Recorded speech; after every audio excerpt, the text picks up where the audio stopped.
Olá, bem-vindo a mais uma videoaula da Engenharia de Software Magazine. Nesta videoaula, daremos início a uma série onde aprenderemos como construir de forma prática os diagramas de classes da UML. Nesta primeira videoaula, nós trataremos basicamente das definições iniciais relacionadas à UML e à questão de modelos, que é a ideia básica que norteia todos os demais diagramas da UML. Bom, então nesta primeira videoaula desta série, nós trabalharemos com os conceitos de modelagem e uma introdução ao ML, suas principais definições. Bom, primeiro eu gostaria de dizer que modelagem ela ajuda no entendimento do ambiente no qual o sistema irá operar, os fatos, regras, restrições relevantes do domínio do problema. De certa forma, a ideia da gente trabalhar com modelagem é justamente a gente conseguir identificar as necessidades do cliente através de atividades de identificação e especificação de requisitos e a partir daquele conjunto de informação construir um modelo para a gente entender como computacionalmente aquela solução poderá ser arquiteturada, E por que a gente parte do princípio de que antes da gente estar construindo o software propriamente dito através de uma linguagem de programação, a gente deve partir a passar por uma etapa intermediária de modelagem, de construção da solução do problema. Porque modelos são úteis para diferentes fins no contexto do desenvolvimento de software e de uma forma genérica, nós poderíamos dizer que modelos são úteis para apoiar o entendimento de problemas, já que o fato da gente elaborar, por exemplo, um diagrama de classe a partir do conjunto de requisitos vai fazer com que nós tenhamos um entendimento prévio daquele problema que a gente vai construir uma solução e com isso a gente tenha um pouco mais de capacidade de repente estar identificando algum tipo de problema na definição de requisitos, informação faltante, de forma que nós estejamos mais preparados para quando chegar na fase de desenvolvimento nós tenhamos um cenário mais claro de como é que aquele problema vai ser resolvido em termos computacionais. Modelos são úteis também para a comunicação entre as pessoas envolvidas em um projeto. Ora, imagine se você pega o documento de requisitos, entrega as documentações de requisitos para diferentes desenvolvedores e não há um ponto em comum onde as interfaces de comunicação a nível de software elaborado pelos diferentes desenvolvedores se concentrem. Imagine que não existe esse centro de diálogo. Ou seja, se não existe esse centro, não existe uma visão única do projeto que está sendo desenvolvido. E quando a gente está elaborando o modelo, a gente está definindo justamente esse centro de comunicação, ou seja, a gente tem que construir uma solução baseada no conjunto de requisitos e esta solução foi previamente arquitetada por um arquiteto de software. Dessa forma, os desenvolvedores eles têm um caminho determinado a seguir e sabem mais ou menos qual a forma que a solução que eles poderão dar a nível de uma linguagem de programação para o problema, baseado na arquitetura que tenha sido previamente definida. Além disso, o fato da gente ter uma notação bem definida, isso vai permitir que diferentes desenvolvedores tenham o mesmo entendimento sobre o problema que foi modelado em questão.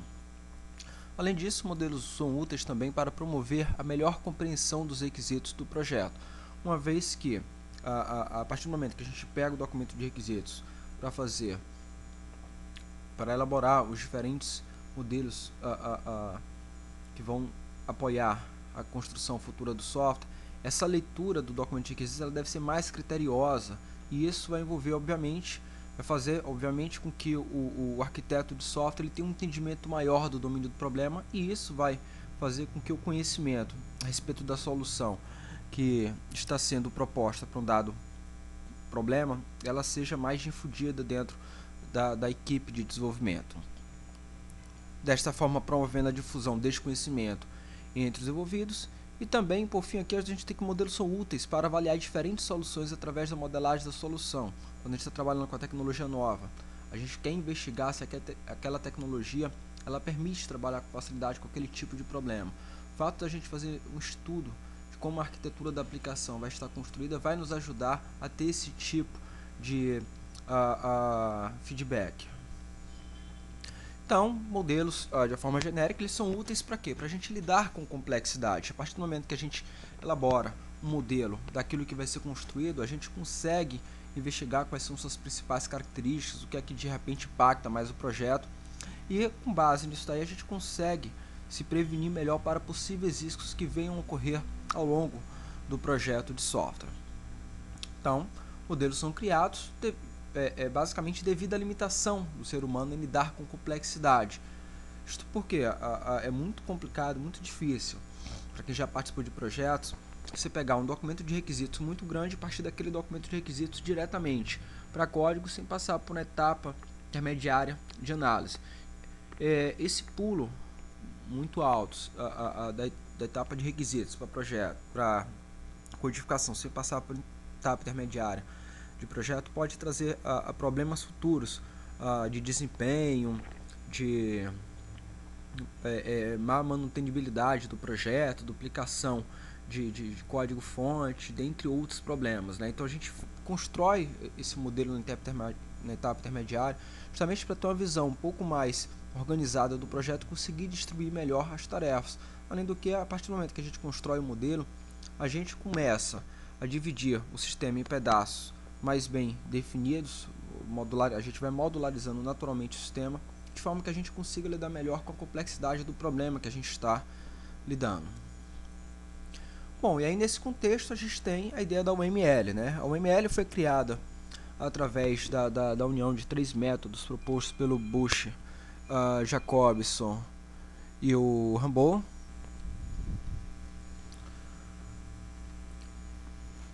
Bom, e aí eles definiram o ML como sendo uma linguagem para especificar, visualizar e documentar os artefatos do sistema baseado em objetos sob desenvolvimento. De certa forma, o ML ela representa a unificação das notações de Bush, Rambo e Jacobson, bem como as melhores ideias de a quantidade de outros teóricos de metodologia. Unificando as notações usadas por esses métodos baseados em objeto, a UML oferece a base para um padrão de fato no domínio de análise e projeto baseado em objeto, apoiado em uma ampla base de experiência, né? Então, qual seria a definição de UML? O UML é uma linguagem para visualizar, especificar, construir e documentar artefatos de sistemas de software. Perceba que nessa definição aqui, nós temos 4 palavras-chave, né? A gente tem que a UML é uma linguagem para visualizar, especificar, construir e documentar artefatos e sistemas de software. Agora, por que a UML é a linguagem para visualizar, especificar, construir e documentar? Visualizar porque ela facilita o entendimento dos modelos projetados. Especificar porque permite construir modelos precisos, não ambíguos e completos. Ou seja, o fato da UML ela ter uma semântica bem definida e ter uma notação bem elaborada permite com que a gente, olhando para um determinado modelo, a gente só consiga ter uma interpretação para aquele modelo que foi elaborado. Além disso, ela permite construir, e isso devido ao fato que ela possui uma semântica fortemente definida, calcada na teoria de orientação a objetos. Então, cada elemento definido na UML, ele possui um significado, e por conta de possuir um significado, esses elementos eles podem ser mapeados para uma determinada linguagem de programação. E aí o que acontece? Você tem uma notação com semântica bem definida, você tem uma linguagem de programação que está de acordo com esta notação, ou seja, possui elementos que podem ser mapeados para esta notação da UML. Você pode partir de um conjunto de diagramas da UML e transformar isso em código, naturalmente, né? O fato de você ter a semântica bem definida te permite fazer esse tipo de associação entre os elementos da UML e uma determinada linguagem de programação. E permite documentar por razões óbvias, né? A gente está utilizando os modelos da UML para documentar a arquitetura do software que está sendo construído, E aí termina envolvendo todos esses outros conceitos que a gente viu até aqui. Só que aí é importante a gente ter uma observação em mente, né?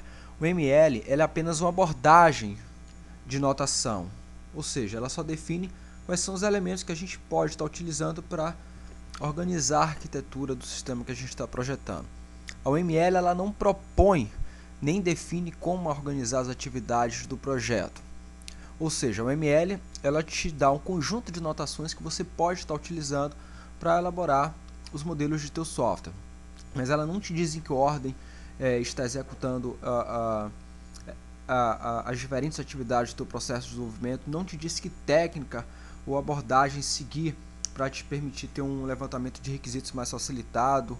Ela não te fala isso. A OML basicamente é um conjunto de notação que pode ser utilizado para elaborar a arquitetura do projeto que você está desenvolvendo. Por isso, a OML ela pode ser ajustada para satisfazer diferentes situações do desenvolvimento e ciclos de vida, ou seja, ela é independente de um processo, ela é independente de um ciclo de vida, pelo fato de ela não definir uma abordagem de desenvolvimento, ela só define um conjunto de notações que vão te apoiar a elaborar o projeto do software que você está construindo. E aí a gente costuma utilizar a metáfora, né, de uma planta, de uma casa, né? O OML tem uma função meio que similar quando você constrói um software. Ela faz as definições que vão te permitir depois você estar construindo aquele produto que vai ser gerado no final do processo de desenvolvimento. E aí, algumas informações interessantes sobre a notação do OML, né? Nós já falamos aqui, a OML ela possui uma semântica bem definida. E isso é importante porque cada elemento da OML ele possui um significado definido, e isto vai permitir o quê? Que esta linguagem de modelagem ela seja mapeada para a linguagem de programação, e com isso você consiga ter facilidade de geração e sincronização de código dos dois lados, né? Eu programo em uma linguagem orientada a objeto, isso o conjunto de classes que eu defini pode ser, eu posso gerar um modelo a partir daquele meu código, ou então estou trabalhando no nível de projeto. A partir do momento que eu faço alguma alteração no projeto, isso pode ser refletido diretamente no código-fonte da aplicação. Satisfaz bem as necessidades para a representação de um sistema. É bem entendida pelos participantes, já que a sua semântica é relativamente simples, sua notação é relativamente simples de ser entendida. Na verdade, a maior dificuldade é justamente no processo de construção, que isso vai depender muito da capacidade da pessoa em lidar com a abstração, conhecer os conceitos da orientação a objetos, conhecer conceitos de padrões arquiteturais e ter uma certa experiência de desenvolvimento de software para você elaborar um projeto de software bem definido. É genérico e flexível no sentido de que você pode estender a OML através do uso de estereótipos, e a OML ela não é específica para uma linguagem de programação, certo? Ela tem uma semântica definida e por conta disso você tem várias linguagens de programação que têm seus elementos mapeados para a OML. Bom, então desta forma, fazendo um breve resumo aqui em que contexto a OML pode ser utilizada, né?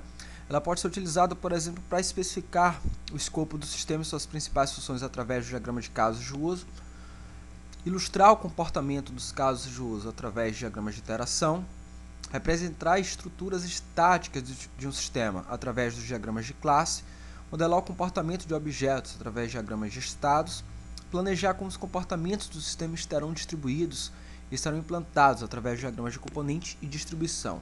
Neste curso, nós estaremos focando basicamente na representação de estruturas estáticas, que são as classes que vão compor nosso projeto, nosso software, né?